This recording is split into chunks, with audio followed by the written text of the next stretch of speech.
안녕하세요. 매일 성경 통독 묵상을 통한 은혜 나누기입니다. 오늘의 제목은 고라의 입장을 이해한다면입니다. 오늘 성경 본문의 배경은 민수기 16장입니다.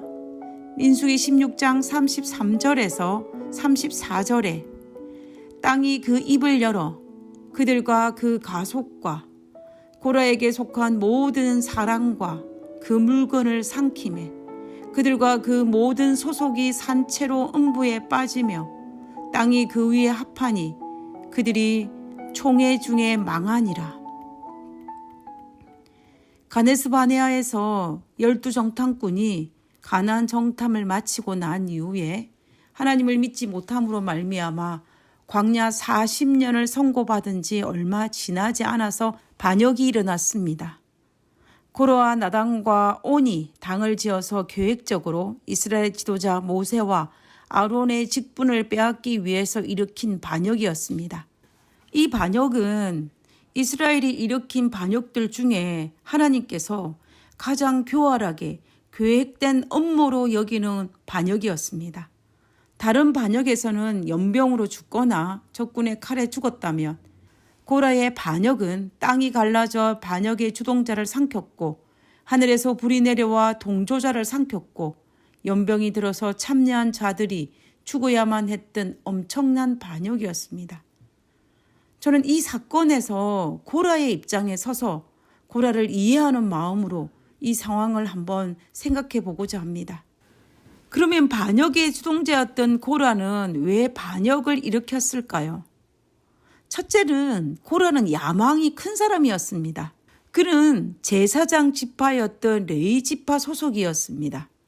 모세의 사촌이었던 고라는 자신이 가진 성막 봉사의 직분만으로는 만족할 수가 없었습니다. 나의 사촌 아론은 대제사장이 되었는데 자신은 고작 성전 봉사를 위해 성전 기물만 닦는 것으로 만족할 수가 없었습니다. 자신의 재능으로 보나 집안으로 보나 부족할 것이 전혀 없는데 모세와 아론만이 높은 지위를 가졌다라는 것에 대해서 불만을 가졌습니다. 시기와 질투심이 자신을 괴롭혔는지도 모르겠습니다. 연약한 인간의 본성을 가진 사람으로 동의할 수는 없지만 어느 정도 이해할 수는 있는 부분입니다. 그리고 두 번째는 고라를 지지해주는 백성들이 많았습니다. 이스라엘 백성들의 분위기는 모세와 아론에 대해서 불평과 불만의 정신이 가득하였습니다. 왜냐하면 가데스 바네아에서 12정탐꾼의 사건으로 광야에서 40년을 살아야 했고 자신들은 가나안 땅에 들어가지도 못하고 죽는다는 선고를 쉽게 받아들이기가 쉽지 않았습니다. 그래서 백성들 사이에 모세와 아론에 대한 불만과 불평의 정신이 도사리고 있었습니다. 그 불만의 정신이 고라의 반역에 동조하는 분위기가 된 것이었습니다. 고라는 이스라엘 다수가 자기를 지지하는 것 같아 이스라엘 전체의 의견을 대표해야 된다라고 생각했는지도 모르겠습니다. 그래서 이들을 위해 총대를 메고 반역을 일으켜야 한다라고 생각했는지도 모르겠습니다. 그리고 세 번째는 모세와 아론의 지위를 빼앗는 것은 하나님께서 자신에게 허락하신 사명이라고 생각했습니다. 고라 스스로 불쌍하게 광야에서 죽을 백성들을 위해서 모세와 아론을 몰아내고 행정제도를 계획해야 된다라고 생각했습니다. 부조와 선지자에는 이렇게 기록하고 있습니다. 백성들의 환심을 사는데 성공한 고라는 자신감을 갖고 만일 모세에 의한 권력의 횡령을 제지하지 않으면 이스라엘의 해방은 치명상을 입게 될 것이라는 자신의 신념을 굳게 믿게 되었다. 그는 또 하나님께서 그 문제를 자기에게 보여주시고 너무 늦기 전에 행정제도의 계획을 일으킬 권위를 주셨다라고 주장했다. 이처럼 고라 스스로 자신의 반역 행위가 하나님께서 자신에게 부여하신 권위라고 생각했기 때문에 더 담대하고 대담했는지도 모르겠습니다. 어쩌면 자신은 불쌍한 백성들을 위해 모세와 아론을 몰아내는 것이 하나님께서 허락하신 사명이라고 생각했는지도 모르겠습니다. 고라는 불쌍한 백성들과 하나님을 위해 크게 용기를 가지고 희생정신으로 총대를 메어야 하는 의로운 지도자라고 스스로 생각했는지도 모르겠습니다. 자신의 모든 행동이 하나님과 백성을 위한 것이라고 스스로 생각했는지도 모르겠습니다. 고라는 이 신념이 너무 강하여 끝까지 돌이키지 않았습니다. 반역을 일으킨 온과 그리고 고라의 가족들은 그 반역의 대열에서 떠났지만 고라 자신은 끝까지 고집을 피웠습니다. 하나님께서 동자들은 땅이 갈라져 죽게 하셨지만 회개하지 않았습니다.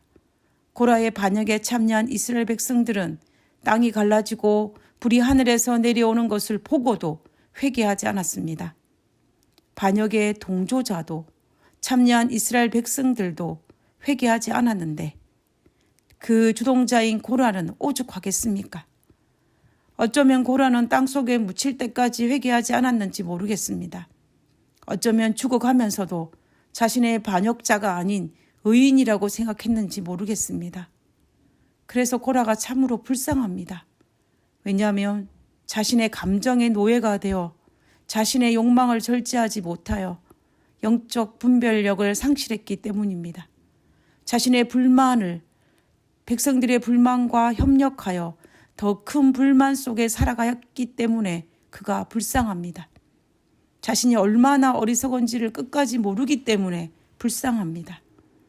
하나님의 뜻을 분별하지 못하고 자기 체면에 빠져서 불쌍합니다. 거짓을 신념으로 착각하고 살아가는 어리석음으로 인하여 불쌍합니다. 우리가 사는 이 세상에도 수많은 제2의 고라들이 등장할 수 있습니다. 나도 자칫하면 제2의 고라가 될 수 있다라는 생각 때문에 두려운 마음이 듭니다. 그리고 혹시 오늘을 사는 나도 제2의 고라의 길을 가고 있으면서 혹시 모르고 착각하고 있지는 않은지라는 생각 때문에 자꾸 두려운 마음이 생겨서 하늘을 바라보게 됩니다. 연약한 인간이기에 아무리 고라를 이해한다라고 해도 그를 불쌍히 여긴다 할지라도 고라의 행동은 동의할 수도 없고 우리는 절대로 인정할 수 없습니다. 그러므로 우리는 제2의 고라가 되지 않기 위해서 날마다 자신을 살피는 것이 우리에게 정말로 필요합니다. 하늘에 계신 저희들의 아버지, 우리는 결단코 고라의 자리 근처에도 가지 않도록 도와주시옵소서.